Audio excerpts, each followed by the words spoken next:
The curious আছামিছলৈ আপোনালোকক স্বাগতম। আজিৰ এই ভিডিঅ'টোত আমি আলোচনা কৰিম আমি আমাৰ মা দেউতাক লৈ কেনেকুৱা ধৰণৰ ভুল আমি নজনাকৈ কৰি আছোঁ। গতিকে আহক আমি ভিডিঅ'টো আৰম্ভ কৰোঁ। আমি সকলোৱে আমাৰ মা দেউতাক ভাল পাওঁ, নহয়নে? তেওঁলোকে বিচৰা সকলো কাম কৰিম, তেওঁলোকে যিবোৰ সপোন দেখিছে আমি এদিন পূৰ্ণ কৰিম, তেওঁলোকক সুখ দিম, শান্তি দিম। তেওঁলোকৰ যিবোৰ আমাৰ পৰা আশা আকাংক্ষা সেইবোৰ পূৰ্ণ কৰিম। কিন্তু সেই যিটো আমি ভাবি আছোঁ যে এদিন তেওঁলোকৰ সকলো আশা আকাংক্ষা সুখ সকলো এদিন দিম, কিন্তু সেই এদিন যেতিয়ালৈ নাহে তেতিয়ালৈ আমি আমাৰ মা দেউতাক যি বৰ্তমানৰ আমাৰ যি অনুভৱ তেওঁলোকৰ প্ৰতি সেইবোৰ প্ৰকাশ কৰিব নোৱাৰা হৈ থাকোঁ। যি এটা খুব দুখজনক সত্য আপোনালোকৰ লগত শ্বেয়াৰ কৰোঁ।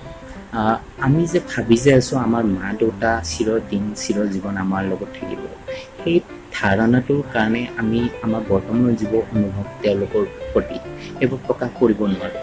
আমি মনতে ভাবি থাকোঁ যে এদিন মা দেউতাক সুখ দিম, শান্তি দিম, তেওঁলোকে বিচৰা সকলো কাম কৰিম, সপোনবোৰ পূৰ্ণ কৰিম, তেওঁলোকক যি বিচাৰে সকলো দিম, কিন্তু সেইবোৰ আমাৰ মনতে ৰৈ যায় আৰু আমি প্ৰকাশো নকৰোঁ বৰ্তমান। কাৰণ আমি ভাবি আছোঁ যে তেওঁলোক আমাৰ লগত সদায় থাকিব। আমাৰ ক'বলগীয়া আৰু কৰিবলগীয়া সকলো আমাৰ মনতে ৰৈ যায়, কাৰণ আমি ভাবি থাকোঁ যে তেওঁলোক আমাৰ লগত সদায় থাকিব, চিৰদিন থাকিব। সেইবাবে তেওঁলোকে নাজানে যে আমি তেওঁলোকক কিমান ভাল পাওঁ বা তেওঁলোকৰ প্ৰতি কিমান চিন্তা কৰোঁ। এইটো খুব দুখজনক বিষয় আৰু এইটোৱে সত্য, কাৰণ আমাৰ মা দেউতা চিৰদিনৰ কাৰণে আমাৰ লগত নাথাকে। আপুনি যদি এই সত্যটো সহজভাৱে গ্ৰহণ কৰিব পাৰে, তেনেহ'লে তেওঁলোকৰ প্ৰতি থকা যিবোৰ অনুভৱ, আৱেগ, অনুভূতি বৰ্তমান সময়ত আপোনালোকে প্ৰকাশ কৰিবলৈ সুবিধা হ'ব। আৰু তেতিয়া আপোনালোকে অনুভৱ কৰিব যে তেওঁলোকৰ আশা আকাংক্ষা আপোনালোকে যথেষ্ট পৰিমাণে পূৰ্ণ কৰিব পাৰিছে। তেতিয়া মা দেউতাৰ সৈতে আপোনালোকৰ সম্পৰ্ক মধুৰ হ'ব আৰু তেওঁলোকৰ সৈতে হোৱা অলাগতিয়াল যিবোৰ কাজিয়া বা বিতৰ্ক সেইবোৰ যথেষ্ট পৰিমাণে কমি যাব। আজিকালিৰ যুগটো বহু চঞ্চল। কেতিয়া ক'ত কেনেকৈ কোন মানুহৰ মৃত্যু হয় কোনেও ক'ব নোৱাৰে। সেইবাবে আপোনালোকৰ যিবোৰ কৰিবলগীয়া এতিয়াই কৰিব, যিবোৰ দিবলগীয়া এতিয়াই দিব, যিবোৰ ক'বলগীয়া এতিয়াই ক'ব, যিবোৰ সপোন আপোনালোকে ভাবি থৈছে এতিয়াই আলোচনা কৰিব।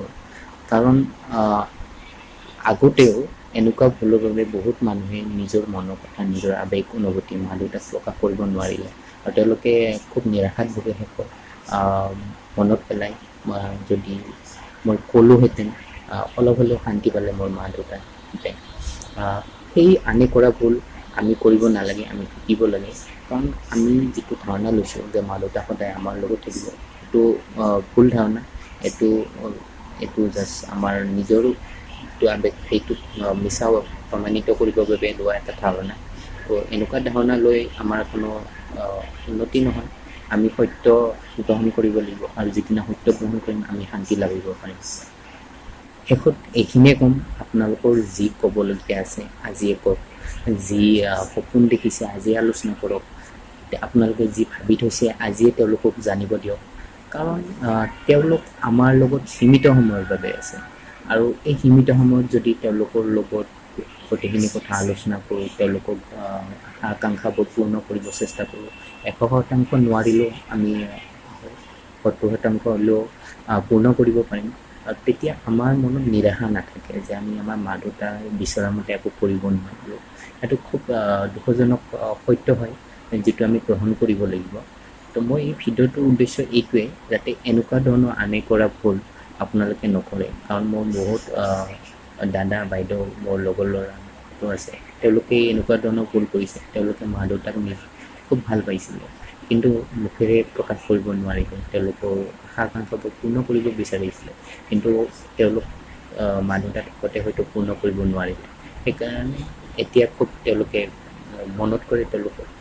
আৰু আজিৰ ভিডিঅ'টো আপোনালোকে কেনেকুৱা পালে মোক জনাব আৰু আগলৈ কেনেকুৱা ধৰণৰ কথাবোৰত আপোনালোকে বিচাৰে আলোচনা কৰিব মোক জনাব।